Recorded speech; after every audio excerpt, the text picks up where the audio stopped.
សួស្តីបងប្អូនទាំងអស់គ្នាថ្ងៃនេះខ្ញុំនឹងចែករំលែកពាក់ព័ន្ធជាមួយនឹងម៉ូដសក់ផ្នែកបរោះជាមូលដ្ឋាន3សំខាន់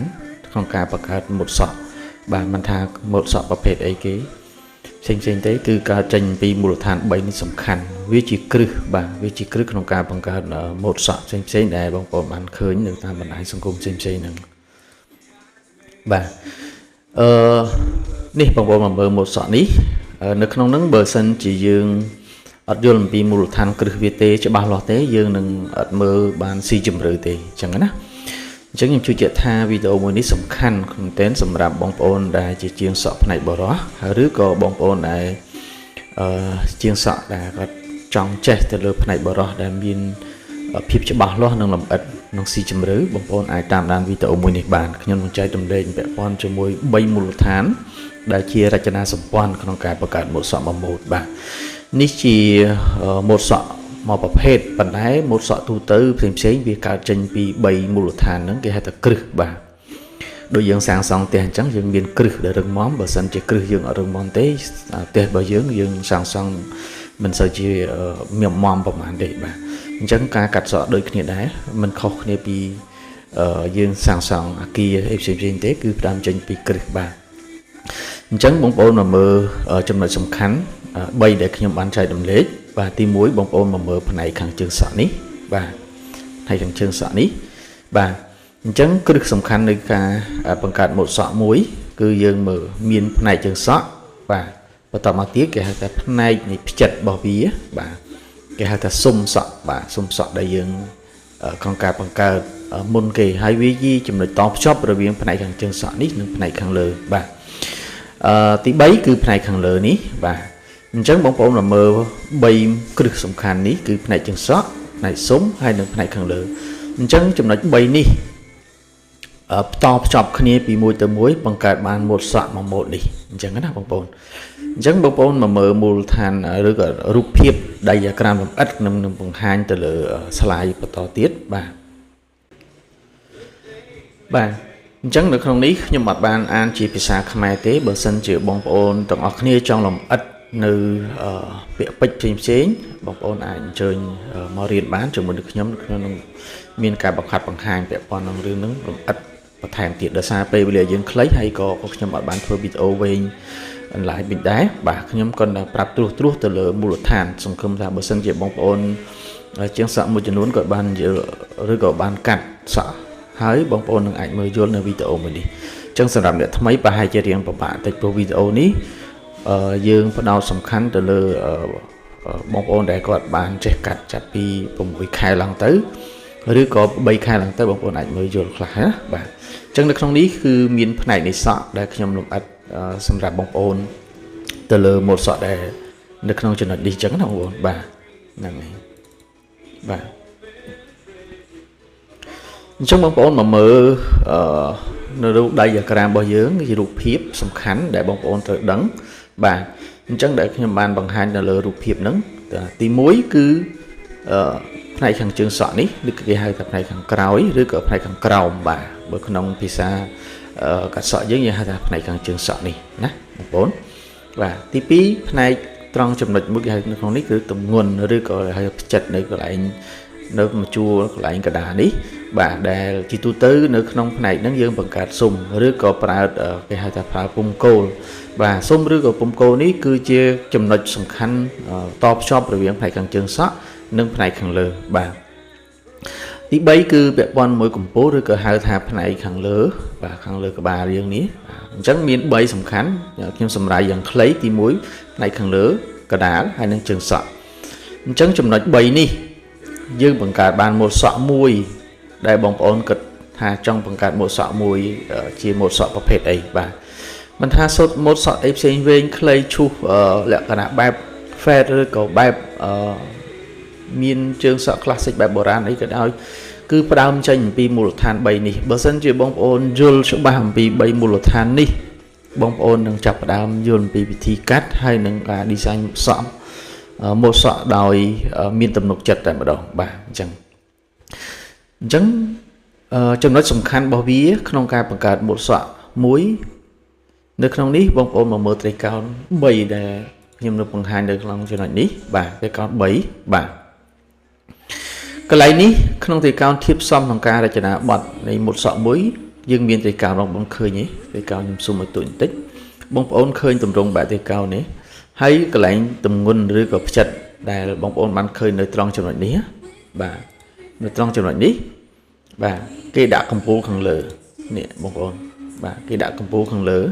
នៅកន្លែងនេះហេតុអីបានគេដាក់កំពូលខាងលើអញ្ចឹងនៅពេលដែលគេដាក់កំពូលខាងលើបានន័យថាវាជាចំណុចសំខាន់ឬក៏ជាចំណុចចាប់ផ្ដើមក្នុងការ design មុតសក់មួយបាទវាជាគ្រឹះឬក៏ជាគោលមួយដែលគេត្រាប់ដើមបោះវែងឬបង្កើតនៃមុតសក់មួយបាទអញ្ចឹងទម្ងន់គេដាក់នៅខាងលើបាទទម្ងន់ឬក៏ហៅផ្ចិតឬក៏យើងហៅការថាស៊ុំសក់ហ្នឹងណានៅខាងលើដែលជាចំណុចតភ្ជាប់រវាងខាងជើងសក់ជាមួយនឹងផ្នែកខាងលើហ្នឹងតែម្ដងមុតសក់ខាងលើបាទចំណុចទី2គឺផ្នែកខាងក្រោយឬខាងហែកជើងសក់នេះបាទអញ្ចឹងនៅពេលដែលយើងបង្កើតស៊ុំសក់បានរូបរាងវាបានហើយដែលយើងកំណត់ថាចំណុចតភ្ជាប់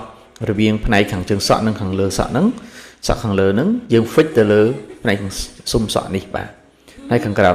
យនេះឬក៏ផ្នែកខាងជើងសក់នេះបើសិនជាបងប្អូនគិតថាចង់បានម៉ូដសក់ប្រភេទបែបម៉េច fat ខ្លាំង fat តិចឬក៏បែបទុកស្រមោលខ្លាំងតិចផ្សេងហ្នឹងអាស្រ័យទៅលើបងប្អូនជាអ្នក design បាទគឺចាប់ផ្ដើមពីចំណុចទម្ងន់ឬក៏ហៅថាស៊ុំសក់ចុះក្រោមហ្នឹងតែម្ដងបាទហ្នឹងហើយអញ្ចឹងចំណុចទី3គឺកម្ពស់សក់អញ្ចឹងបាទកម្ពស់នៅខាងលើនេះខាងលើក្បាលរបស់យើងនេះបាទនេះខាងលើនេះអញ្ចឹង3ចំណុចហ្នឹងបើសិនជាបងប្អូនកាត់ខាងនេះកាត់បង្កើតស៊ុំហើយបងប្អូន design លក្ខណៈបែប fat ជាទូទៅយើង fat ហើយនៅយើងបច្ចុប្បន្ននេះ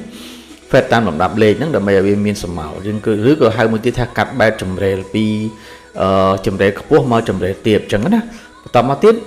យើងកាត់បានពីចំណុចហ្នឹងហើយបានស៊ុំហើយបានជើងសក់នេះហើយបានយើងយកចំណុចតភ្ជាប់រវាងជើងស៊ុំសក់នេះឬក៏ចំណុចផ្ចិតរបស់នេះសម្រាប់យើង design ក្នុងការផ្នែកខាងលើម្ដងអញ្ចឹងណាបងប្អូនបាទដល់យើងយកចំណុចហ្នឹងទៅវាស់នៅផ្នែកខាងលើដើម្បីយើងបង្កើតdegreeខាងលើឬម៉ូដសក់ខាងលើដែលបងប្អូនចង់បាននេះ3ចំណុចអញ្ចឹងនៅក្នុងធាតុផ្សំនៃម៉ូដសក់ហ្នឹងគឺបានចេញពីធាតុផ្សំ3ទី1គឺគេហៅថាទម្ងន់នៅក្នុងនេះបើសិនជាយើងបកជាភាសាខ្មែរឲ្យចំអញ្ចឹងវាបែបនេះអញ្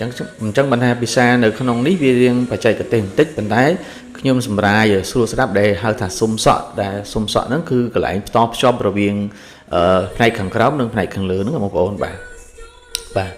អញ្ចឹងនៅក្នុងចំណុចទី2គឺផ្នែកខាងក្រោយបាទជើងសក់ហ្នឹងហើយនឹងខាងលើអញ្ចឹងធាតុផ្សំ3ចំណុចនេះគឺយើងបង្កើតបានជាម៉ូដសក់មួយដែលបងប្អូនគិតថាចង់បានម៉ូដសក់របៀបម៉េចផ្សេងនេះបាទជើងសក់ស៊ុំសក់ហើយនឹងខាងលើបាទអញ្ចឹងនេះជាធាតុផ្សំលម្អិតមែនទែនទៅលើក្នុងបង្កើតបានម៉ូដសក់មួយបាទហ្នឹងហើយអញ្ចឹងយើងមកមើលម៉ូដសក់នៅលើរូបភាពនេះបាទដូចរូបភាពនេះអញ្ចឹងនេះជាចំណុចស៊ុំសក់គេបង្កើតបាទតបមកខាងជើងសក់យើងចង់បាន fat របៀបម៉េចអញ្ចឹងអាស្រ័យទៅយើងជាអ្នក design បាទអញ្ចឹងផ្នែកខាងលើបាទផ្នែកខាងលើគឺចំណុចតភ្ជាប់រវាងនេះទៅលើផ្នែកខាងលើនេះបាទនៅវាស់វែងផ្នែកខាងលើនេះបាទហើយគីនេះគឺនឹងដែរយើងវាស់វែងមកផ្នែកគ្នាដូចគ្នាដែរក្នុងការកាត់អញ្ចឹងណាបងប្អូនបាទអញ្ចឹងបានថាក្នុងវីដេអូមួយនេះខ្ញុំសង្កត់ទៅលើស៊ុំសក់ឬក៏ទម្ងន់នៅកន្លែងនេះគឺសំខាន់មែនទែនក្នុងការបងប្អូនបង្កើតជាចំណុចតភ្ជាប់រវាងផ្នែកខាងក្រោមនិងផ្នែកខាងលើដើម្បីឲ្យសក់មួយម៉ូដហ្នឹងគឺមើលទៅមានភាពស្រស់ស្អាតបាទនេះបងប្អូននៅកន្លែងនេះបាទនេះហើយគេហៅទម្ងន់ឬក៏ស៊ុំសក់ហ្នឹងណាដែលយើងប្រើពុំកោតវងឬពុំដែលធំជាងគេនៅកន្លែងហ្នឹងជាទូទៅបាទ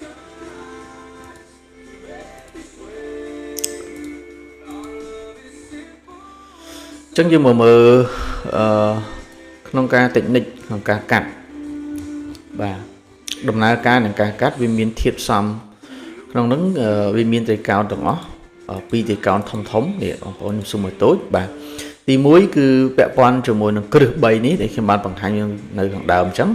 ទី2ទាក់ទងជាមួយនឹងការកាត់ជាមូលដ្ឋានបាទឬក៏ដំណើរនៃការកាត់បញ្ចប់គេហៅថាដំណើរដើម្បីបញ្ចប់នៃរចនាបថម៉ូដសក់មួយម៉ូដហ្នឹងចឹងកន្លែងនេះខ្ញុំសម្កត់ធ្ងន់ទៅលើ មានតែកោន3ដូចគ្នាទី1ការកាត់ជាមូលដ្ឋានការកាត់មូលដ្ឋាននេះវាពាក់ព័ន្ធជាមួយនឹងចំណេះដឹងក្នុងការកាត់អញ្ចឹងណាបងប្អូនវាពាក់ព័ន្ធដល់ក្រេវាពាក់ព័ន្ធនឹងពុំលេខឈូសលំដាប់អីផ្សេងៗហ្នឹងដែលយើងរៀនដំបូងហ្នឹងគឺឲ្យយើងច្បាច់កត្រៃឲ្យយើងចេះប្រើដៃគៀបវាយល់អំពីដល់ក្រេសក់ចេះយល់អំពីតំណភ្ជាប់ពីណាទៅណាអញ្ចឹងណាបាទបងប្អូនបាទហើយចំណុចទី2ទៀតគឺការលាយបញ្ចូលគ្នាបានន័យថារវាងជើងសក់ខាងក្រោមស៊ុំសក់នៅផ្នែកខាងលើអញ្ចឹងណា3ចំណុចនេះគឺលាយបញ្ចូលគ្នាបង្កើតបានជារចនាបថនៃម៉ូដសក់មួយហើយបន្ទាប់ចំណុចទៅកោនទី3នេះមុំទី3នេះគឺគេហៅថារចនាបថនេះវាពាក់ព័ន្ធនឹងចែកបងប្អូននៅពេលដែលយើង design ម៉ូដសក់មួយបានហើយវាពាក់ព័ន្ធនឹងការរៀបចំសក់ឬក៏តុបតែងសក់ដែលពាក់ព័ន្ធជាមួយនឹងការផ្លុំពាក់ព័ន្ធជាមួយនឹង product អីផ្សេងៗនឹងក្នុងការដែលយើងមកតុបតែងសក់ឲ្យបានសក់នេះមកប្រភេទចាអញ្ចឹងណាបងប្អូនបាទនឹងគេហៅថារចនាបថហ្នឹងហើយអញ្ចឹងនៅក្នុងវីដេអូនេះខ្ញុំចែករំលែកតែប៉ុណ្ណឹងសម្រាប់បងប្អូនទាំងអស់គ្នាដែល